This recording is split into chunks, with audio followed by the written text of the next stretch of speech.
दोस्तों, आज की डायरी में से हम आपके लिए लेके आए ये वाला मैच। तो कहा जाता है कि जब इंसान का समय खराब होता है तो ऊँट पर बैठे हुए को भी कुत्ता काट लेता है। और ऐसा ही कुछ हाल हुआ टीम इंडिया का 2007 के विश्व कप में। भारतीय टीम बिल्कुल अपने स्टार खिलाड़ियों से सजी हुई टीम वेस्ट इंडीज में खेले गए उस 2007 के वर्ल्ड कप के लिए वेस्ट इंडीज में पहुंची। और वहां पर उनका जो ऐसा हाल हुआ जो किसी ने भी कल्पना नहीं की होगी।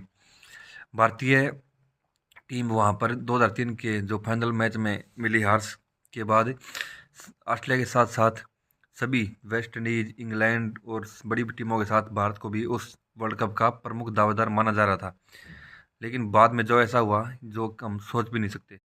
और भारतीय टीम जो चूक पिछले वर्ल्ड कप के फाइनल में हुई थी, जो पिछले वर्ल्ड कप में हो गई थी, उसको वो गलती फिर से न हो, इसके लिए भारतीय टीम कैप्टन राहुल द्रविड़ की कप्तानी में वेस्ट इंडीज पहुंची। और वहां पर टीम इंडिया का बहुत ही जोरदार स्वागत किया गया। 50 ओवर के इस वर्ल्ड कप खेलने के लिए टीम इंडिया अपने जितने भी स्टार खिलाड़ी थे उनके साथ सजी हुई थी। सौरव गांगुली, सचिन तेंदुलकर, राहुल द्रविड़, युवराज सिंह, जहीर खान, हरभजन सिंह, मुनाफ पटेल, महेंद्र सिंह धोनी, ये सभी प्लेयर उसमें टीम में शामिल। 2007 वाले वर्ल्ड कप में कुल 16 टीमों ने हिस्सा लिया था, जिनको चार चार ग्रुप के में बांट दिया गया था। ग्रुप ए में थी ऑस्ट्रेलिया, दक्षिण अफ्रीका, स्कॉटलैंड और नीदरलैंड। ये थी ग्रुप ए में। और बी में थी भारत, श्रीलंका, बांग्लादेश और बरमूडा। ये बी वाले ग्रुप में रखा गया था भारत को। ग्रुप सी में जो टीमें थी वो थी न्यूजीलैंड, इंग्लैंड, कनाडा और केनिया। ये ग्रुप सी की टीमें थी जिनको ग्रुप सी में रखा गया था।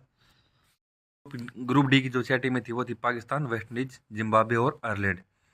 प्रत्येक जो ग्रुप मैच थे उसमें प्रत्येक टीमों को सभी अपने ग्रुप वाली टीमों के साथ एक एक मैच खेलना था।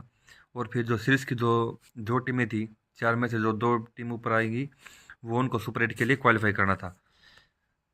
ये था जो ग्रुप स्टेज का ऐसे शेड्यूल बना रखा। ग्रुप बी में इंडिया के साथ एक बरमूडा, श्रीलंका, बांग्लादेश और इंडिया थी जो ग्रुप में थी। और ग्रुप में इंडिया के अलावा जो मजबूत टीम थी वो श्रीलंका। तो सभी के पूरे जितने भी क्रिकेट विशेषज्ञ थे सबका अनुमान यही था कि भारत और श्रीलंका ग्रुप बी से क्वालिफाई करेंगी और वो दोनों क्वालिफाई कर जाएंगी जितना। और भारत का जो पहला मैच था वो था बांग्लादेश के साथ। वो भी एक तरफा मैच माना जा रहा था और सभी को पता था कि इस मैच में इंडिया आराम से जीत जाएगी, एक तरफा मैच है। लेकिन जो हमको 1983 का जो वर्ल्ड कप था उसमें वेस्ट इंडीज के साथ हुआ था, जो इंडिया ने किया था, क्योंकि उसमें वेस्ट इंडीज की टीम बहुत ही ज़्यादा ताकतवर थी और बहुत ज़्यादा ताकतवर थी। तो वहाँ पर इंडिया ने सबको गलत साबित करते हुए वो वर्ल्ड कप जीता था। और जो सबके अनुमान थे उनको गलत साबित किया था। और यहाँ पर जो अभी गलत अनुमानों को साबित करने की बारी थी वो थी बांग्लादेश की। इंडिया के लिए जितना ये मैच एक तरफा माना जा रहा था, आसान माना जा रहा था, इतना वो मैच एक आसान था नहीं। तो अब आती है इंडिया की मैच की। इंडिया का पहला मैच 17 मार्च 2007 को उस 2007 के वर्ल्ड कप का वो 8वां मैच था जो कि पोर्ट ऑफ स्पेन में खेला जा रहा था। इस मैच में इंडिया और बांग्लादेश की टीमें जो आमने सामने थी, जहां पर इंडिया के कैप्टन राहुल द्रविड़ ने टॉस जीता और उन्होंने पहले बल्लेबाजी करना फैसला लिया। जिसके बाद जितने भी दर्शक थे वो झूम उठे और टीम इंडिया जो 2003 के फाइनल में हार कर गई थी, अब उसको गलत साबित करते हुए उसको फिर से न दोहरा कर चैंपियन बनने के इरादे से वो मैदान पर उतरी। इंडिया के लिए बल्लेबाजी करने उतरते हैं वीरेंद्र सहवाग और सौरव गांगुली। और वहीं बांग्लादेश के लिए बॉलिंग की शुरुआत करते हैं मुशर्रफ मुर्तज़ा। पहले ओवर में मुशर्रफ मुर्तज़ा ने 2 वाइड और एक नो बॉल के साथ कुल 6 रन दिए। दूसरा ओवर था जो वो सौरव गांगुली सामने वो मैदान चला गया था। और तीसरा ओवर की पहली गेंद ऐसी थी कि जितने भी भारतीय प्रशंसक उस मैदान में बैठे हुए थे सभी एकदम सुन्न हो गए, पिन ड्रॉप साइलेंट हो गया, क्योंकि तीसरे ओवर की पहली गेंद पर मुशर्रफ मुर्तज़ा ने वीरेंद्र सहवाग को क्लीन बोल्ड कर दिया था। वहां पर उन्होंने वीरेंद्र सहवाग को क्लीन बोल्ड कर दिया था तीसरे ओवर की पहली ही गेंद पर। वीरेंद्र सहवाग उस मैच में 6 गेंदों का सामना करते हुए 2 रन बनाए, कोई भी बिना बाउंड्री मारे। और उस समय 2.1 में इंडिया का स्कोर था 6 रन और 1 विकेट के नुकसान पर। उसके बाद में आते हैं वन डाउन में आते हैं रोबिन उथप्पा। वो वीरेंद्र सहवाग की जगह बैटिंग करने आते हैं 1 डाउन। रॉबिन उथप्पा भी उस मैच में कुछ ज़्यादा नहीं कर सके और 7वें ओवर की चौथी गेंद पर कुल 9 रन बनाकर टीम का स्कोर था 21 रन और वो मुशर्रफ मुर्तज़ा का शिकार बन गए और इंडिया का 2 विकेट गिर गए। अब उसके बाद बैटिंग करने आते हैं the legend Sachin Tendulkar. Robin Uthappa के आउट होने के बाद क्रीज पर आते हैं सचिन तेंदुलकर। इससे पहले कि सचिन बांग्लादेश के लिए बहुत बड़ा सिरदर्द बने, हेडेक बने, बांग्लादेश के स्पिनर अब्दुल रज्जाक ने उनको 15वें ओवर की लास्ट गेंद पर 40 रन के कुल निजी स्कोर पर, सॉरी टीम के स्कोर पर उनको आउट कर दिया और यहाँ पर टीम इंडिया के 3 स्कोर गिर चुके थे। 15 ओवर के बाद इंडिया के स्कोर 40 रन पर 3 आउट और एक तरफ पर विकेट गिरती जा रही थी और दूसरी तरफ सौरव गांगुली पिच पर खड़े हुए विकेटों का पतन को अपने सामने देख रहे थे। उसके बाद में बैटिंग करने आते हैं कैप्टन राहुल द्रविड़। राहुल द्रविड़ भी उस मैच में कुछ नहीं कर सके और वो 25वें ओवर की लास्ट गेंद पर बांग्लादेशी स्पिनर मोहम्मद रफीक के द्वारा 28 गेंद खेलकर 14 रन के निजी स्कोर पर वो आउट हो गए और अब भारत की आधी पारी समाप्त हो चुकी थी। स्कोर था 25 ओवर के बाद 72 पर 4। ये था टीम इंडिया स्कोर 25 ओवर के बाद 72 पर 4। अब टीम इंडिया का स्कोर हो गया था 72 पर 4।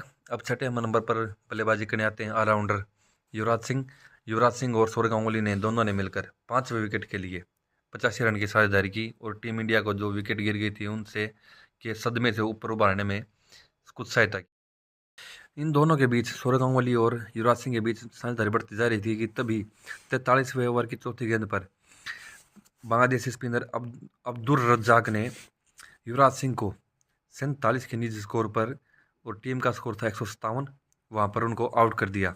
अब टीम का स्कोर हो गया था 43वें ओवर की चौथी गेंद पर 157 पर 5।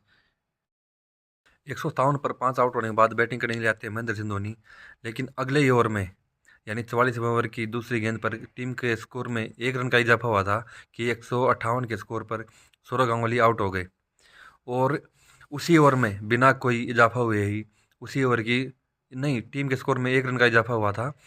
फिर से 159 के स्कोर पर महेंद्र सिंह धोनी भी बिना खाता खोले उसी ओवर की 5वीं गेंद पर आउट हो गए। 159 के कुल स्कोर पर ही 45 ओवर की दूसरी गेंद पर हरभजन सिंह बिना कोई खाता खोले हुए अब्दुल रज्जाक की गेंद पर क्लीन बोल्ड हो चुके थे। 46वें ओवर की पहली गेंद पर ही मुशर्रफ मुर्तज़ा ने अजीत अगरकर को बिना खाता खोले 159 के स्कोर पर आउट कर दिया और ऐसा होते ही 159 पर इंडिया का 9 विकेट गिर चुकी थी और अभी 29 गेंद शेष थी। तभी बैटिंग करने के लिए मुनाफ पटेल और जहीर खान ने 15-15 रन बनाकर टीम इंडिया को 191 के स्कोर तक पहुंचाया और 49.3 में टीम इंडिया 191 के स्कोर पर ऑल आउट हो गई। अभी बांग्लादेश के सामने टारगेट था 192। उनकी तरफ से इस टारगेट को चेंज करने के लिए जो ओपनिंग जोड़ी आती है वो आती थे शहरयार नफीज और तमीम इकबाल। इंडिया की तरफ से बॉलिंग की जो कमान संभालते हैं वो थे जहीर खान। स्टार खिलाड़ियों से सजी हुई इस भारतीय टीम में युवराज सिंह और सौरव गांगुली के अलावा कोई भी बल्लेबाज पिच पर नहीं टिक सका और पूरी भारतीय टीम 191 के स्कोर पर ऑल आउट हो गई। और अब इस जो भारतीय टीम चैंपियन बनने का जो मकसद लेकर इस वर्ल्ड कप में आई थी उसको हराने के लिए बांग्लादेश को सिर्फ 192 की रन की ज़रूरत थी। बांग्लादेश की तरफ से मुशर्रफ मुर्तज़ा ने 4 विकेट, उसके बाद मोहम्मद रफ़ीक और अब्दुल रज्जाक ने 3-3 विकेट लिए और टीम इंडिया को 191 के स्कोर पर ऑल आउट कर दिया। उनकी तरफ से जो ओपनिंग जोड़ी शहरयार नफीज और तमीम इकबाल, इंडिया की तरफ से बॉलिंग का आक्रमण लेके आए हैं जहीर खान। पहले ओवर में जहीर खान के 5 रन आए। 5वें ओवर में जहीर खान ने शहरयार नफीज को 24 रन के कुल स्कोर पर आउट किया। शहरयार नफीज ने इस मैच में सिर्फ 2 रन नहीं बना सके और टीम बांग्लादेश का स्कोर था 5वें ओवर में 24 रन पर 1 विकेट। उसकी दोस्तों इंडिया की हार तो तमीम इकबाल के द्वारा खेली गई वो 57 गेंदों पर 7 चौके और 2 छक्कों मदद से 51 रन की वो तेज तरह पारी, उसी ने तो इंडिया की हार को निश्चित कर दिया था। 69 के स्कोर पर तमीम इकबाल आउट होते हैं।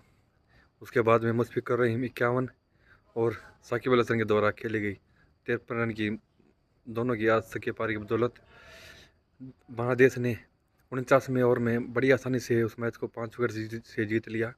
हबीब उसल की कप्तानी में बांग्लादेश की टीम ने टीम इंडिया को, जो कि वर्ल्ड कप जीतने का एक सपना लेकर इस मैदान पर उतरी थी, उसके उस सपने को वहीं पर ख़त्म कर दिया।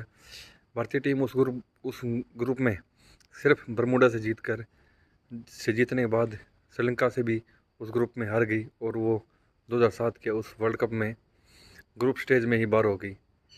तो ऐसा किसी ने भी उम्मीद नहीं की थी और अब मुझे पूरी उम्मीद है कि आपको ये वीडियो ज़रूर पसंद आएगी।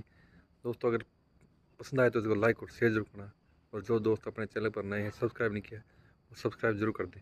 ओके दोस्तों, मिलते हैं इस वीडियो में, तब तक के लिए बाय बाय।